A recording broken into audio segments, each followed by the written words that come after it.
Lumabas sa pagsusuri ng pneumonia at hindi MERS-CoV ang sakit ng isa sa mga binabantayang pasyente sa RITM. Patuloy namang nakabantay ang mga otoridad sa Pinay MERS-CoV patient dahil na rin sa buntis ito. Yan po ang bagong balita ni Greg Gregorio. Tanging ang Pinay nurse na mula sa Saudi na lamang ang nakakonfine ngayon sa Research Institute for Tropical Medicine o RITM hinggil sa kumpirmadong kaso ng MERS-CoV. Kung matatandaan, bukod sa MERS-CoV patient na nurse, isang nakasalmuhan nito ang nakonfine rin sa RITM bilang probable MERS-CoV case. Pero ayon sa DOH, pneumonia ang sakit nito at mananatili pa rin umano siya sa RITM hindi para sa MERS-CoV kundi para gamutin ang kanyang pulmonya.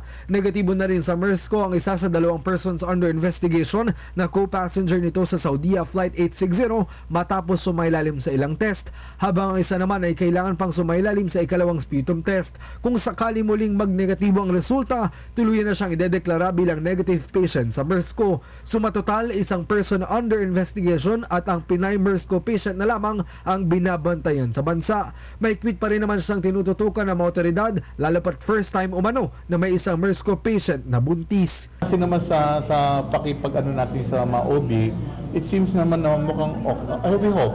And we're praying na sana okay naman. But we're all hoping na okay. At mukhang wala naman threat kasi sa pagbubuntis niya ngayon. Ang Evangelista Medical Specialist Hospital sa San Pedro, Laguna na unang pinuntahan ng MERS-CoV patient ay nananatili namang nakasara habang isinasagawa ang disinfection. Hindi naman agaran na isang building ma-disinfect mo naman. But then, definitely, it's together with our regional office and WHO providing them with the technical kung paano gagawin niya. Muli rin namang iginit ng DOH na tapos na ang incubation period ng MERS-CoV virus para sa mga nakasabay ng nurse, kaya kahit pa magkaroon ng ubo, sipon o lagnat na pawang mga sintomas ng MERS-CoV, ang iba pang co-passenger nito ay hindi na ito MERS-CoV. Nais rin namang pauwiin ng ahensya ang pangamba ng ilan dahil hindi naman umano airborne ng MERS-CoV, kaya napakahalaga pa rin umano ng pangalaga sa sarili. That's the importance of you not only protecting yourself but rather protecting others as well. Basic lang yan, washing of the hands, number 1 yan, and then covering your mouth.